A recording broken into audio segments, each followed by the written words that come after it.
what I'm seeing with AI art and people kind of blaming the artists for the impacts of AI to technology, to existing artists, to the earth, etc.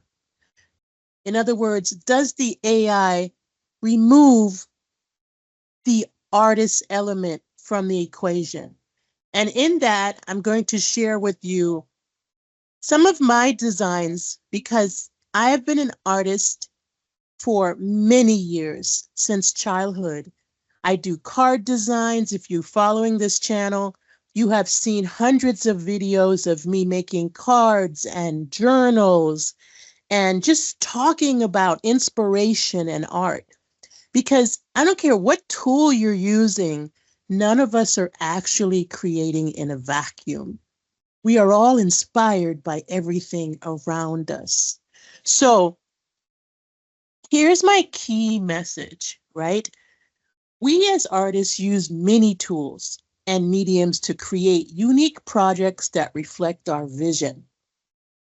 There are a lot of mediums and tools out there, but the reason for this video is that the one that's getting them shamed and biased against is AI. And I want to talk about this because I'm one of the AI artists blocked for using AI in certain scenarios. And I want to discuss why targeting the artists is the wrong way to fight back on the negative effects of artificial intelligence. The threat is real, but it's not inevitable. It's a choice about how these tools get trained, owned, and deployed. Right now, we're in a window where those choices are still being made. Dismissing the tools entirely doesn't change the decisions of the people building them. Only regulation and accountability do. So as I speak today, I am sharing a diverse set of my artistic efforts with AI models. I'm not the best, nor the worst, but I enjoy the creative journey of crafting my vision through thoughtful composition, conceptual design, and creative imagery that feels authentically me. And I'm doing that in collaboration with diverse AI models. And I think what provoked this video the most was this piece of art right here. I love turning AI art into real physical gifts. So my art is on the back of playing cards that I give to people. It's on the front of mouse pads that I may give to peers at work. It's on the front of greeting cards. It'll be printed and framed in a nice way on a greeting card that I might write a letter inside. But most recently, I've been designing jigsaw puzzles, and we'll talk about that later. But why is this image special? I spent an entire day working on this image using a bunch of different AI models because I wanted to please someone who loves both puzzles and cows. And to be honest with you, I was so excited about this project. And I thought it would delight the person I made it for, but it didn't. Did it not delight them because this is not a creative image? Nope. Did it not delight them because of little Easter eggs I put in there, like the the bread store across the street that's called Lemoo? Nope, that wasn't it. Did it not delight them because the puzzles were not creative and the puzzle pieces didn't look authentic? No. Did it not uh, please them because of my puzzle earrings that I put on the cows where they normally might have tags? No, that wasn't it either. Is there something about this image that would make them say, this is offensive? No. What bothered them about this image is that I was transparent, which I think is important for every artist, whatever tools they use, especially AI, they should be transparent, right? I was transparent and I said I created this leveraging Midjourney. I actually used several different AI models. I didn't think it was necessary to list them all, but I wanted this person to know that AI was used, even though it took all day to get it to where I thought it was funny enough, cute enough, and had enough cute little Easter eggs in it to please. And this hurt me.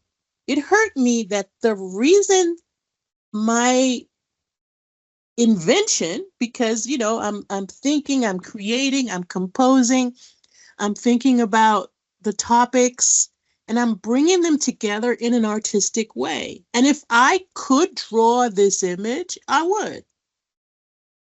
But I don't know if I would have had as much fun with it actually to just draw it. It was actually fun to kind of push and pull at the AI until I got back what I thought was creative. And it's a collaboration with the AI because the AI will have ideas I did not put in the prompt also, like this drink menu up here and the daily special, okay, contributed by the AI model.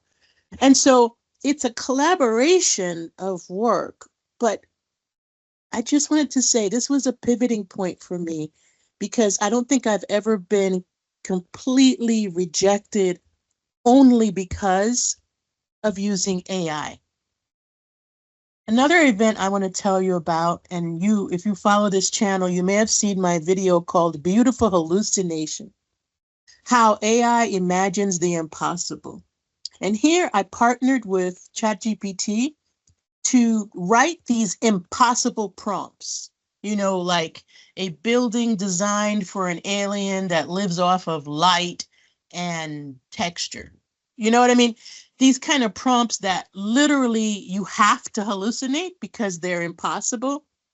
And if you want to watch that video, it's pretty exciting because most people look at hallucinations as a negative thing, but actually the hallucination is usually quite creative when it comes to art anyway. And I was able to discover like a cool way of doing product design, just kind of allowing the hallucinations to craft something different.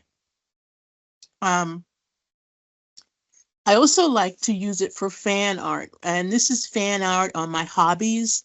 Like I'm into chess, and so I did some caricatures. I can't pronounce that word, but I did some images of my favorite chess masters, and it was really fun to kind of put in the little elements that would make that interesting, like the clock and the what country are they from. I did like 6 or 7, and you can see these all on the Neural Brushstrokes blog. And then on the other side is my love for France. You'll see it pop up in many different ways. And here it's like a fun scene of a train track where people are loading to take a trip in France. And I don't know, it's just fun for me to take the things that I love and reimagine ways to express them in imagery. And would an artist of any kind do this kind of thing? It's typical. Artists love expressing the vision of things that they have. And sometimes you don't even know what their vision was, but that's up to them. They're expressing something. And this is a love for, chess and France, right? Then I started kind of designing jigsaw puzzles. And that is a very hard thing to do because it can't be just a good image. It also has to be solvable. You don't want a puzzle that is impossible to solve or only can be solved by advanced puzzlers. And you can see that it's a little challenging to get the light right, to be able to read text properly because many AI models don't do text well. Sometimes you'll make the image and add the text later using Photoshop or using some other tool to add the text. And you have to think about what kind of light are we talking about here. I tried for golden hour here, but sometimes you'll have to kind of play around with that. And in order to get your puzzle image printed, it has to be upscaled considerably. So you have to keep in mind when you're working that you need to have very high quality. And yes, AI makes mistakes, but it's up to the artist to catch those mistakes, to proofread their work, and then edit their work until it doesn't have any mistakes that would damage the vision. Doesn't ever have to be perfect. And I would challenge that even a real artist's art is never really perfect, but perfection is not the goal. This one is one I wanted to show you because a lot of people think that all AI works the same way. You basically give it a one sentence prompt, it gives you back something, and then you go use that somewhere.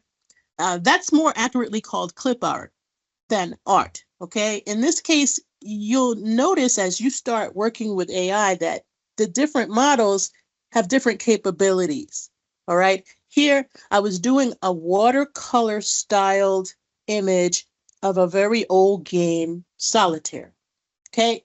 People have played it in real life. Many of us have played it on the computer, but there are certain models like Midjourney that has no understanding of the logic of Solitaire. So it does things like this. It throws some cards on the table and you can imagine that's a solitary game, okay?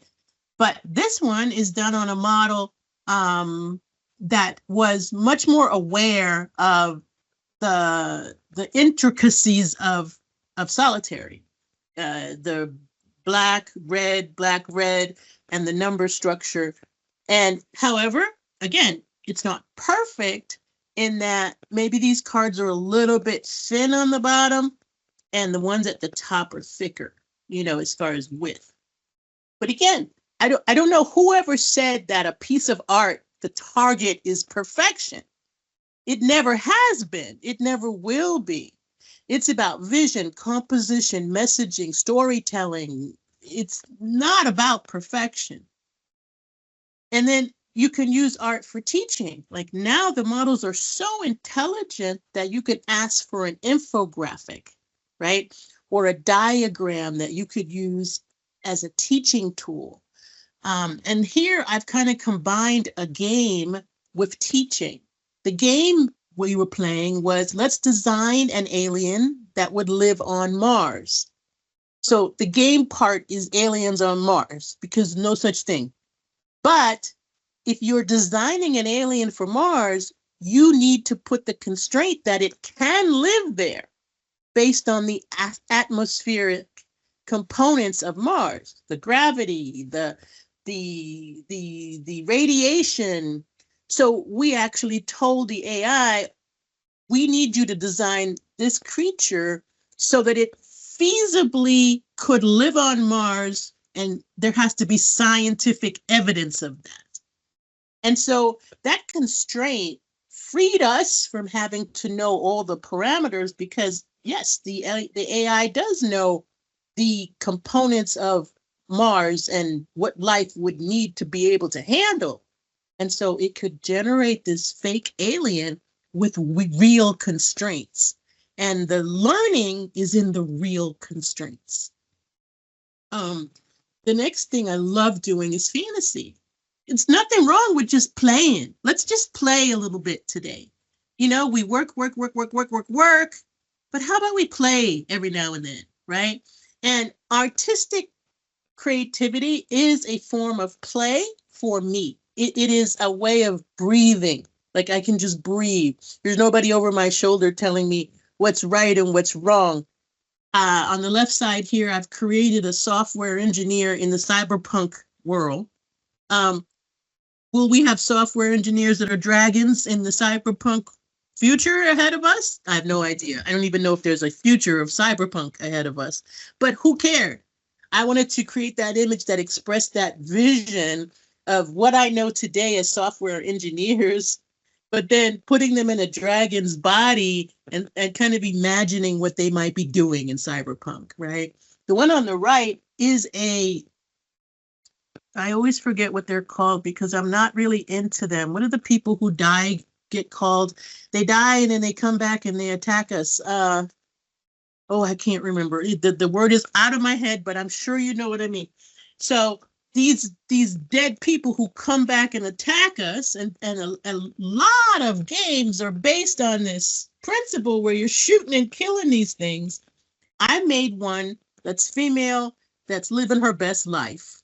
Yeah, maybe she's dangerous, she's enjoying brains, but it's like, just take this thing out of context a little bit.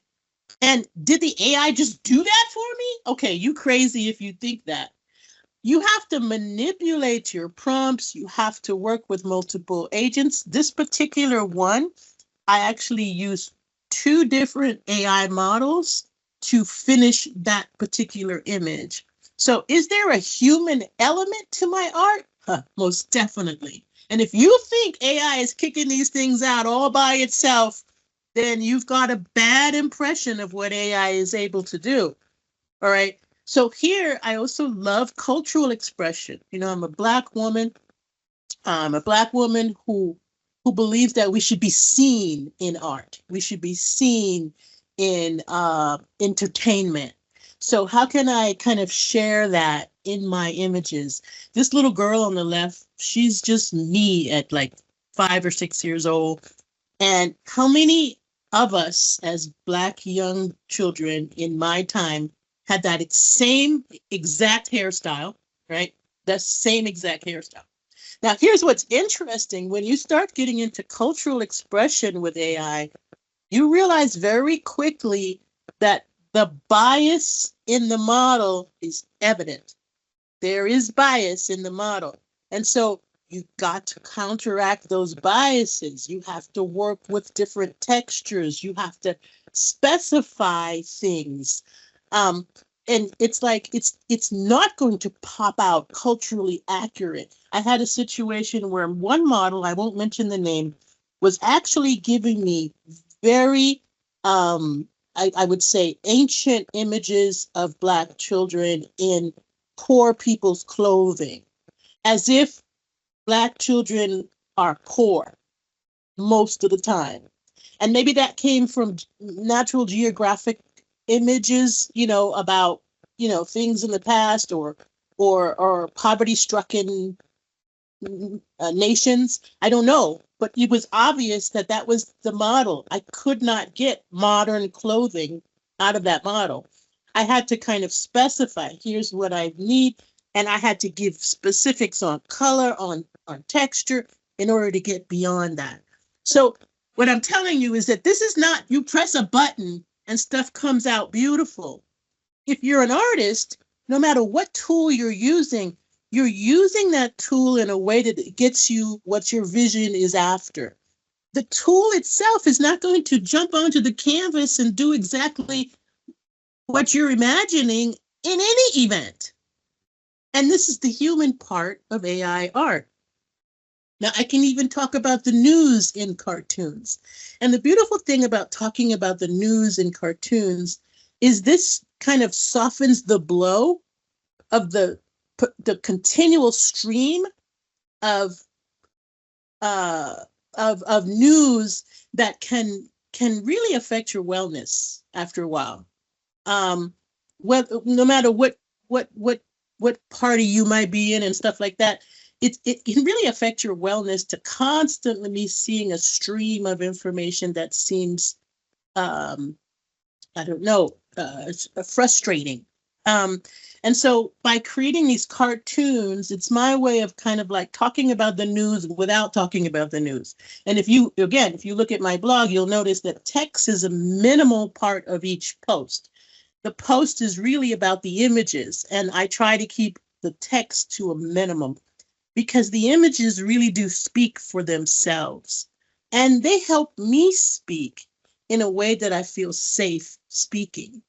So I just wanted to show you these and kind of talk about how it wasn't press a button, here's the thing, I didn't do nothing.